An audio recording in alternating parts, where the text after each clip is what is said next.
continues to show that he is a phenomenal head coach, especially from mini camp. You are going to love hearing about Zavion Thomas, Montez Sweat, Jalen Johnson, Odunze, and more. And before I get more into today's show, guys, if you want to win a Caleb Williams jersey, all you got to do is like this video, especially if you're happy that Ben Johnson is our coach, and comment your thoughts of Ben Johnson. My thoughts is that guy flat out rocks, along with subscribing to the channel to stay up to date and all Chicago Bears news notifications. Let's get into the highlights of today. Overall, great news from today's camp. Lots of players got Ben's attention, and you love to hear it, especially from guys like Montez Sweat, who I talked a little bit about yesterday, how he missed all of OTAs, but he has been an absolute presence during the time at minicamp. Ben Johnson had to say my appreciation grew for him even more. I loved him during the season, but when you watch the self-scout after the year, I think this is a guy who played at a very high level. Going more into it, whether that showed up statistically or not, that's debatable. But his ability to play the run, play the pass, I thought he did a really nice job. Hopefully it's something we can piggyback on, which first of all, he's going to be critical in 2026 for the Chicago Bears. And I thought Montez Sweat had a fantastic season last year. Montez Sweat had 53 total tackles with 5 pass deflection, 18 quarterback hits, 13 tackles for loss, 53 pressures, 10 sacks, 3 forced fumbles, and a fumble recovery. That's fantastic. Numbers, I don't know who could argue with that. That's one of the better edges in the NFL. And I think that if he would have had Austin Booker the entire season, he would have been a Pro Bowler. But he's going to be critical for this upcoming season, especially with how Austin Booker has looked so far at camp. The defensive line is staying healthy at the moment, adding Jordan Vandenberg, and also understanding Dennis Allen's very complex scheme. Watch out for Montez Sweat, and I'm happy that he's back. He missed all of OTAs. I was a little bit worried about him potentially holding out, considering he's not the highest paid edge in the NFL, but I think he's respectfully paid for the numbers that he puts on the table. And Montez Sweat also respectfully talked about the defensive line and their struggles, saying, we hear the chatter. Everybody has an opinion. It's our job to go out there and do what we have to do, but I hear you.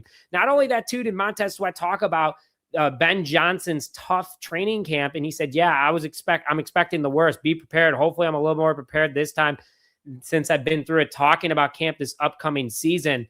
Happy he's back. Happy he's expecting more. And I think that he's in for a big year with Dennis Allen and Ben Johnson leading the way, especially as the Bears defense needs to have more this upcoming season.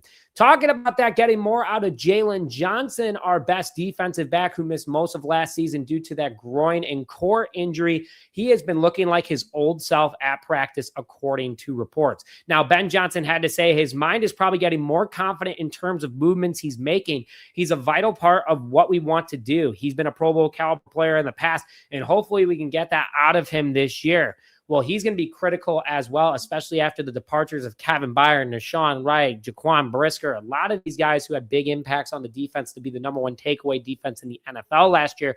We still have Al Harris back, and now the two can really work together, which it's good to see that he's at minicamp and he was at OTAs, which he usually doesn't come to. So he's been able to build that relationship up with him. And Zach Pearson had to say Jalen Johnson with a really good pass breakup on a deep throw for Odunze from Caleb Williams, looking like his old self, and that's back-to-back good days. 2 interceptions yesterday, a good pass breakup today. The leader of that defensive back room looking good so far. And another guy that's going to be a leader of this defensive back room is Kobe Bryant, newly acquired free agent, also getting the attention of Ben Johnson as well. He is doing really good at camp, and he's being a good mentor. He loves being a Chicago Bear so far from what he had to say. And again, critical after the departures of Kevin Byard, and Al Harris is hopefully working really well with Kobe Bryant so far. And according to Zach Pearson, Kobe Bryant had an interception today on Caleb Williams, which is great to hear. But I want to say this before I get into more. Don't panic. Caleb has thrown interceptions during minicamp and back-to-back days, and guess what? He's going to throw a lot more. This defense now is understanding the scheme, and they, in my opinion, are going to be a lot better than last year, and you bring in a lot new players that he's not used to going against. It's like going against a new team. Once he gets in the groove and starts understanding, Caleb's going to do better, but Ben's also expanding the playbook with him, so he's going to make mistakes.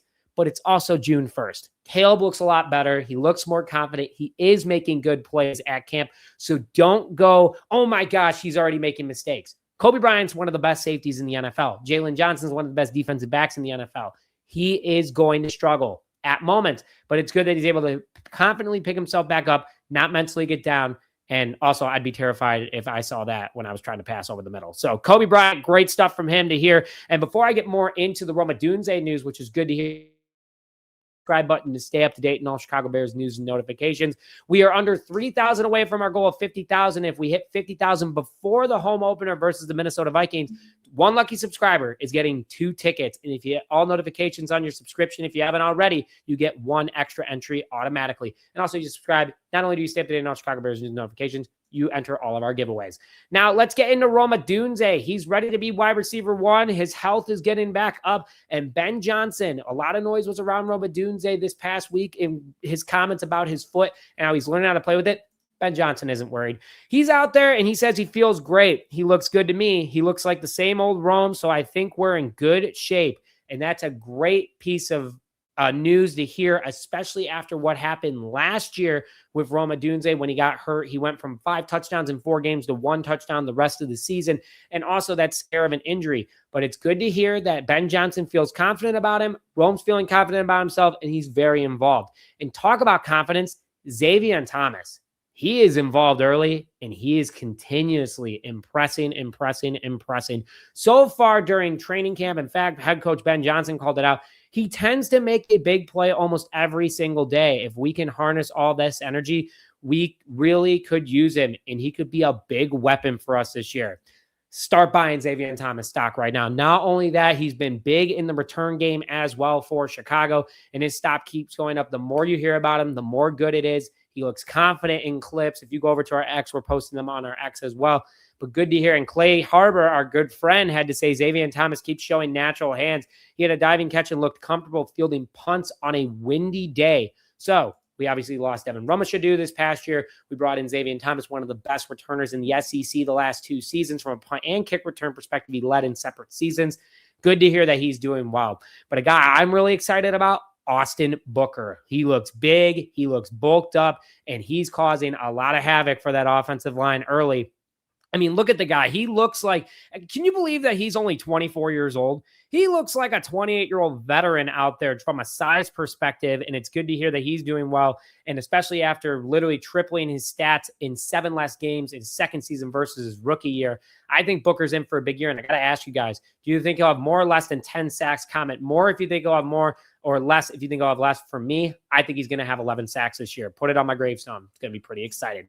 All right, let's get into some other highlights from today. Quick hits from camp that we got from the media, starting off with Zach Pearson, is that Jedrick Wills was back and participated in team drills. It was with the 3rd team today. So good to hear a potential left tackle for this upcoming season was out there, and another depth piece for this team. Then Sean Hammond had to say safety Dylan Thieneman took a few reps with the first team defense. First time we've seen that during camp. And I want to call this out real quick. We have to ramp him up to speed. We're not going to throw everybody out there. Zavion Thomas, he's with the 2s. Sam Roshar, he's with the 2s. And then you got a couple other rookies that are out there right now running it with the 2s and 3s. You got to get these guys up to speed. They're not Caleb Williams, who's going to be out there running first reps, or Rome Odunze running first reps in their first practices. But it's good to hear that he has already progressed from the second team that he was a part of during rookie minicamp, also voluntary OTAs, and now during a mandatory minicamp, he is with the ones and working with Kobe Bryant. Those two are going to be dangerous for at least the next 3 years, and I think it's going to be a lot longer than that. Sean Hammond also had to say, again, like I was talking about earlier, I wanted to, throw up the same thing. I want to talk about the progression overall again real quick, is that you're going to see that a lot more out of rookies as time goes on. So don't worry if he hasn't been out there the entire time, but you're going to see more rookies get involved as time goes on, and they're going to build the core of this Bears team for a longer stretch of time. Now, I do want to call out real quick, there were some no-shows today, and a lot of them on the defensive side of the ball, which I thought was pretty interesting to say the least. So Zach Pearson put out there, did not see Kyler Gordon. Duh, of course, that's frustrating. DeMarco Jackson, who suffered a shoulder injury yesterday. Noah Sewell, who's still coming off of that ankle injury. Shamar Turner, who we're hoping to see back from his torn knee. Ruben Hippolyte, which I'm shocked we're not seeing him out there at the moment. I've seen him pretty active on social media. Keyshawn Elliott, the new linebacker from Arizona State. Cam Lewis, who got injured last week at OTAs. Ozzie Trapillo still getting ramped up as well, coming off that injury, but apparently he sounds good according to reports from Boston, where he's been hanging out in the offseason. James Lynch, new defensive defensive tackle, and Neville Gallimore, not out there either. But you did see Jonah Jackson and Joe Thuney, but they did not participate in team drills. Now, I want to call out real quick, a lot of depth pieces on defense. Take away Kyler Gordon, you got Cam Lewis, you got Neville Gallimore, you got James Lynch right there. Keyshawn Elliott, who's supposed to be part of the linebacker room, Ruben Hippolyte. I'm not liking what I'm seeing out of that list so far, but also reminding everybody, it is OTAs. It is early. Guys are not going to be 100% yet. And also maybe some guys don't want to get hurt, but at least hopefully they're at Halas Hall working with trainers. And it's good to see that even if guys aren't participating like Jonah Jackson and Joe Thuney, they're getting the job done and being there to help out their teammates. Guys, with that, thank you as always for tuning into this episode of Just Another Year Chicago Bears. If you haven't, please like, comment, subscribe. Also, if you're in this crazy storm line that's going through the Midwest, be safe. It's about to hit here in Chicago. Wanted to get the recording off before, just in case we lose power. But with that, thank you as always to this episode of Just Another Year Chicago Bears. My name is Nick Brody, and as always, bear down, baby.